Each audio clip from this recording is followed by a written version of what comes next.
나의 무방어 안에 내 안전이 들어있다. 이 변화무쌍한 세상에서 비비 꼬인 운, 스디슨 농담, 짧게 끝나고 마는 관계, 그리고 단지 다시 빼앗아가기 위해 빌려주는 모든 선물로부터 위협을 받고 있다는 느끼는 그대여, 이 레슨에 깊은 주의를 기울여라. 세상은 아무런 안전도 제공하지 않는다. 세상은 공격에 뿌리를 두고 있으며 안전으로 생각되는 세상의 모든 선물은 환상의 속임수일 뿐이다. 세상은 공격하고 또다시 공격한다. 이렇게 위험이 도사리고 있는 곳에는 마음의 평화가 있을 수 없다. 세상은 단지 방어를 이야기할 뿐이다. 왜냐하면 위협은 분노를 가져오며 분노는 공격을 합리적이고 도발에 대한 응당한 대응이며 자기 방어의 이름으로 정의롭다고 생각되게 만들기 때문이다. 그러나 방어는 이중의 위협이다. 왜냐하면 방어는 약함을 증명하며 작동할 수 없는 방어 체계를 구축하기 때문이다. 이제 약자가 더 약화되니 외부에 반역이 있는 데다 내부에 더 큰 반역이 있기 때문이다. 이제 마음은 혼란에 빠져서 자신의 상상으로부터 탈출하기 위해 어디를 향해야 하는지 알지 못한다. 그것은 마치 한 원이 그 마음을 꽉 조이고 있고 그 안에 또 하나의 원이 그것을 묶고 있으며 그 안에 또 다른 원이 있어 마침내 탈출은 더 이상 바라볼 수도 없고 얻어질 수도 없는 것만 같다. 공격과 방어, 방어와 공격이 악순환을 이루어 매일 매시간 겹겹이 무쇠로 싼 무거운 강철 밴드로 마음을 묶으며 돌아오더라도 다시 시작할 뿐이다. 마음을 옥죄는 소나기의 힘은 갈수록 강해지기만 하고 부서지거나 끝날 기미가 보이지 않는다. 방어는 에고가 가차없이 걷어가는 비용 중에 가장 혹독한 것이다. 방어 안에는 광기가 들어있는데 그 형식이 너무도 냉혹하여 건전하게 된다는 희망은 단지 헛된 꿈으로서 전혀 가능하지 않는다. 세상이 조장하는 위협은 느낌은 그대가 상상할 수 있는 광란이나 강도를 훨씬 깊이 그리고 훨씬 멀리 넘어서기에 그것이 가져오는 온갖 황폐를 그대는 전혀 알지 못한다. 그대는 그것의 노예이다. 그대는 그것이 두려워서 자신이 무엇을 하는지 알지 못한다. 가슴 위에 무쇠가 옥죄고 있음을 느끼는 그대는 자신이 얼마나 많은 희생을 치러야 했는지 이해하지 못한다. 그대는 자신의 방어로 신의 거룩한 평화를 파괴하기 위해 무엇을 했는지 깨닫는지 못한다. 왜냐하면 그대는 신의 아들을 단지 그가 만든 판타지로 꿈으로 환상으로 공격할 희생자로 보기 때문이다. 그러나 그는 그것들 안에서 무기력하며 더욱 많은 판타지와 꿈으로서 방어할 필요만 느낀다. 그의 안전이라는 환상이 이것들을 사용하여 그를 위로하기 때문이다. 무방어는 강하다. 무방어는 그대 안에서 그리스도를 인지함을 증거한다. 언제나 그리스도의 강함과 그리스도와 떨어져 보이는 그대 자신의 약함 사이에 선택한다는 이 수업의 주장을 그대는 아마도 상기할 것이다. 무방어는 결코 공격받을 수 없으니 너무도 큰 힘을 인지하기에 공격은 바보짓이거나 너무 졸린 나머지 자신이 무엇을 원하는지 잊어버린 지친 아이가 하는 어리석은 게임이기 때문이다. 방어는 약함이다. 그것은 그대가 그리스도를 부정했으며 성부의 분노를 두려워하게 되었음을 선포한다. 이제 분노의 신의 이미지가 세상의 모든 악 안에서 작동한다고 믿는 그대는 그대의 망상으로부터 무엇이 그대를 구해줄 수 있겠는가? 그대가 싸우는 것이 단지 환상일 건데 이제 환상 외에 그 무엇이 그대를 방어할 수 있겠는가? 오늘 우리는 더 이상 이러한 유치한 게임을 하지 않으리니 우리의 진정한 목적은 세상을 구하는 것이며 우리의 기능이 제공하는 끝없는 기쁨을 어리석음과 맞바꾸지 않을 것이기 때문이다. 우리는 의미 없는 꿈의 한 조각이 우연히 마음에 떠올랐고 그 안의 형상을 신의 아들로 그 작디 작은 순간을 영혼으로 오인함으로써 행복이 빠져나가게 하지 않을 것이다. 오늘 우리는 꿈을 지나 그 너머를 보고 아무런 방어도 필요 없음을 인지하니 우리는 공격받을 수 없게 창조되었고 공격이 의미를 갖는 어떤 생각이나 바람이나 꿈도 없기 때문이다. 이제는 두려울 수 없으니 모든 두려운 생각을 뒤에 남겨두고 떠났기 때문이다. 우리는 무방어 안에 튼튼하게 서 있으며 이제 우리의 안전을 평온하게 확신하고 구원을 확신한다. 우리의 성직이 그 거룩한 축복을 온 세상에 확장하면서 우리가 선택한 목적을 이룰 것임을 확신한다.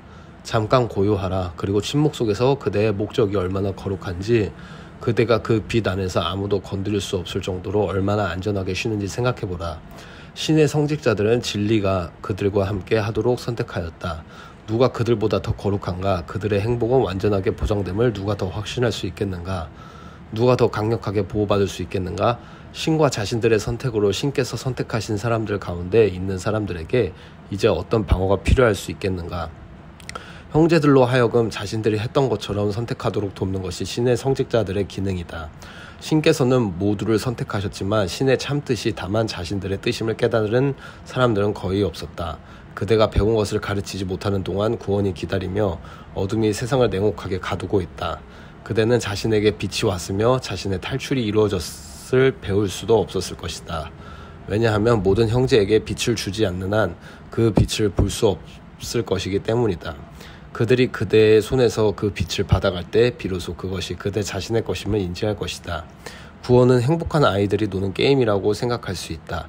그것은 당신의 아이들을 사랑하시며 그들의 두려운 장난감들을 두려움의 게임에 사라졌음을 가르치는 기쁜 게임들로 대체하실 성부께서 디자인하셨다. 신의 게임은 행복 안에서 가르치니 아무도 패배하지 않기 때문이다. 게임을 하는 사람은 누구나 이길 수밖에 없으며 그의 승리 안에 모든 사람의 이익이 보장된다. 구원이 가져오는 혜택을 아이들이 알게 될 때 기쁘게 두려움의 게임을 옆으로 치운다. 희망에게 패배했고 성부께 버림받았으며 죄와 죄책감으로 미친 두려운 세상 안에서 홀로 공포에 떠는 게임을 했던 그대여, 이제 행복하라. 게임은 끝났다. 이제 죄책감의 장난감들을 치워버리고 하늘의 아이들과 신의 아들의 순결하고 거룩한 마음에서 우리의 이상하고 유치한 죄의 생각들을 영원히 닫아버릴 고요할 시간이 왔다. 우리는 단지 한순간만 더 머물면서 이 땅에서 마지막 행복한 게임을 할 것이다. 그런 다음 우리는 진리가 거하며 게임은 아무런 의미가 없는 우리가 당연히 있어야 할 곳을 차지하러 간다. 그렇게 이야기가 끝난다. 누구나 무서운 운명, 모든 희망과 좌절, 그리고 빠져나갈 수 없는 복수에 맞서는 불쌍하기 짝이 없는 방어에 대해 그가 읽는 이야기는 단지 자신의 망상적인 판타지일 뿐임을 배울 수 있도록 오늘 마지막 장을 세상에 더 가까이 가져오자. 이 왜곡된 이야기가 그의 혼동되고 당황하는 기억 속에 불러일으킨 어두운 꿈으로부터 그를 깨우러 신의 성직자들이 왔다. 그것은 진리가 아님을 배운 신의 아들은 마침내 웃을 수 있다. 오늘 우리는 앞으로 상당한 기간 동안 동일한 형식으로 연습한다. 가능한 오래 그날의 생각에 주의를 집중하면서 매일을 시작할 것이다. 이제 5분은 구원이 우리의 유일한 목표인 날을 준비하는 데 바치는 최소한의 시간이 된다. 10분이면 더 좋고 15분이면 더더욱 좋다. 우리의 목적으로부터 고개를 돌리게 만드는 산만함이 일어나지 않게 되면서 30분조차도 신과 함께 보내기에는 너무도 짧음을 알게 될 것이다. 우리는 밤에도 감사와 기쁨 안에서 기꺼이 똑같은 시간을 보낼 것이다. 우리가 신과 나누는 참뜻에 충실할 것을 기억하면서 매시간 우리의 평화가 증가할 것이다. 매시간 종이 울릴 때 어쩌면 1분 또는 그보다 더 적은 시간을 봉헌할 수도 있다. 때로는 우리는 잊을 것이다. 세상의 일이 너무도 우리를 압박하여 잠깐의 시간을 내서 신께로 생각을 돌릴 여유조차 없을 때도 있을 것이다. 그러나 가능할 때 우리의 사명과 신의 참사랑을 매시간 기억함으로써 신의 성직자로서의 우리의 신뢰를 준수할 것이다. 우리는 조용히 앉아서 성부를 기다리며 성부의 참 음성을 경청하고 지나간 시간에 성부께서 주신 모든 선물에 감사드리면서 앞으로 올 시간에 우리가 행했으면 하고 성부께서 바라시는 것이 무엇인지 배울 것이다. 연습을 하면서 조만간 그대는 결코 멈추지 않고 성부를 생각하고 성부의 사랑하시는 참 음성이 그대가 진정한 무방어 안에서 걷게 될 조용한 길로 그대의 발걸음을 안내하는 것을 들으리니 하늘이 그대와 동행함을 알 것이기 때문이다. 또한 그대는 비록 세상에서 구원을 제공하는 데 시간을 바치더라도 한순간도 그대의 마음이 성부로부터 떨어지지 않게 될 것이다. 세상과 자신의 구원을 위해 성부의 계획을 이행하기로 선택한 그대이건을 성부께서 그대가 이를 행할 수 있도록 하시지 않을 것이라고 생각하는가? 오늘 우리의 주제는 무방어이다. 오늘을 맞을 준비를 하면서 우리는 무방어의 옷을 입는다. 우리는 그리스도 안에서 강하게 일어나며 그리스도의 힘이 우리 안에 거함을 기억하면서 우리의 약함이 사라지게 한다. 그리스도는 하루 내내 우리 곁에 남아있으며 그리스도의 힘으로 우리의 약함을 떠받치지 않는 경우는 결코 없음을 우리는 기억할 것이다.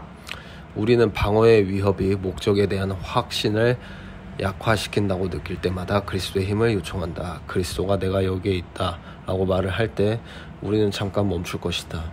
우리의 연습은 이제 그대의 마음이 그 마음의 의도로부터 떨어져 방황하지 않도록 그대를 돕는 사랑의 열성을 가지기 시작할 것이다. 두려워하거나 머뭇거리지 말라. 그대가 마지막 목표에 도달할 것임을 의심할 나위도 없다. 신의 성직자들은 결코 실패할 수 없으니 그들로부터 모든 형제에게 뻗어나가는 사랑과 힘의 평화가 신으로부터 오기 때문이다. 이것들은 그대에게 주는 신의 선물이다. 무방어는 그 대가로 성부께 돌려드려야 할 모든 것이다. 그대는 단지 결코 실제가 아니었던 것을 옆으로 치우고 그리스도와 그리스도의 죄 없음을 바라본다. Jesus Commentary. 오늘의 레슨은 내가 십자가에 매달렸을 때 가르친 것이다. 나는 방어하지 않았다. 나는 언제라도 떠날 수 있었다. 나는 싸울 수도 있었다. 그러나 사랑과 일치한 나는 내가 안전함을 알았으니 나는 영원한 영적인 존재이며 내 몸은 내가 아님을 알았기 때문이다. 그대 또한 마찬가지이다. 너무 몸에 집착하지 마라. 몸은 그대를 두렵게 만들 뿐이다. 그대의 사회는 몸을 잃게 될까 혹은 몸을 통제할 수 없게 될까 두려워하거나 몸을 어떻게 치장할까 크게 염려한다. 완벽한 동반자를 만나기 위해 완벽한 몸매를 만들거나 완벽한 옷을 입거나 완벽한 차 안에 앉아있거나 하는 것을 모두 몸에 초점을 둔 생각이요 행위이며 그대를 두렵게 만드니 몸은 그야말로 허약하기 때문이다. 그대는 영원한 영에 초점을 두어야 한다. 그대의 영원한 생명과 영원한 의식은 결코 파괴될 수 없다. 영원한 것은 항상 있었으며 언제나 있을 것이다. 몸은 그대가 일시적으로 타고나는 차에 지나지 않으니 그대는 분리를 믿고 두려움을 믿기 때문이다. 그래서 몸에 초점을 둘 때 그렇게 두려운 까닭이다. 젊은이들이 몸에 너무 초점을 둘 때 거식증에 걸리거나 폭식증에 걸리는 까닭이다. 몸이 구원이라고 믿는 그들은 몸을 만들고 통제하는 데 자신의 창조력을 소진한다. 그들을 너무 두렵게 만든 나머지 때로는 죽음으로 이끌기도 한다. 훈련되지 않은 마음은 그렇게 할 수 있다. 훈련된 마음과 똑같은 힘을 갖고 있다. 훈련된 마음이 그대를 놀라운 삶으로 이끌 수 있듯이 훈련되지 않은 마음은 그대를 죽일 수도 있다. 무방어는 공격이나 판단에 대항하여 자신을 보호할 필요가 없음을 의미한다. 자신을 방어할 때 이미 공격을 받은 것이니 마음 안에서 공격이 임박했다고 믿으며 두려움 안에서 살 것이기 때문이다. 그런 것이 지옥이 아니겠는가. 이완된 상태에서 새로운 경험에 마음을 열면 더 자유로워진다. 더 창조적이고 되고 더 연결된다. 그러면 몸이 따라올 것이다. 지금처럼 몸을 만들려고 애쓸 필요가 없다. 마음의 진동이 몸을 만든다. 그러므로 더 방어적일수록 더 두려워지며 더 위축되고 더 병에 걸리게 된다. 덜 방어적일수록 더 마음이 열리고 더 자유로워지며 더 행복하고 더 창조적이며 더 풍요롭고 몸이 더 건강해진다. 몸은 자신의 자유의지를 갖고 있지 않으면 마음을 따를 뿐이다. 방어하면 에고 마음 안에서 분리에게 충성하는 것이다. 그러므로 어디에 방어를 느끼게 되는지 알아차리고 좀 더 마음을 열라. 그대가 마음을 닫아버린 사람이 있다면 다음에 그 사람과 함께 있게 되었을 때 그대가 두려워하는 것이 무엇인지 살펴보라. 공격을 받을까 두려워하는가? 그렇다면 공격하는 자는 그대이니 그대가 공격을 예상하고 공격에 대비하고 공격을 원하기 때문이다. 공격을 원치 않는다면 공격에 대해 생각하지 않으리라. 공격을 원치 않으면 편안하고 행복할 것이다. 방어가 임박한 공격을 믿게 만든다는 것이 곧 투사이며 그러면 그곳으로 그대의 창조력이 간다. 방어가 공격을 만들며 그러면 그렇게 될 것이니 그대는 그만큼 강력하기 때문이다.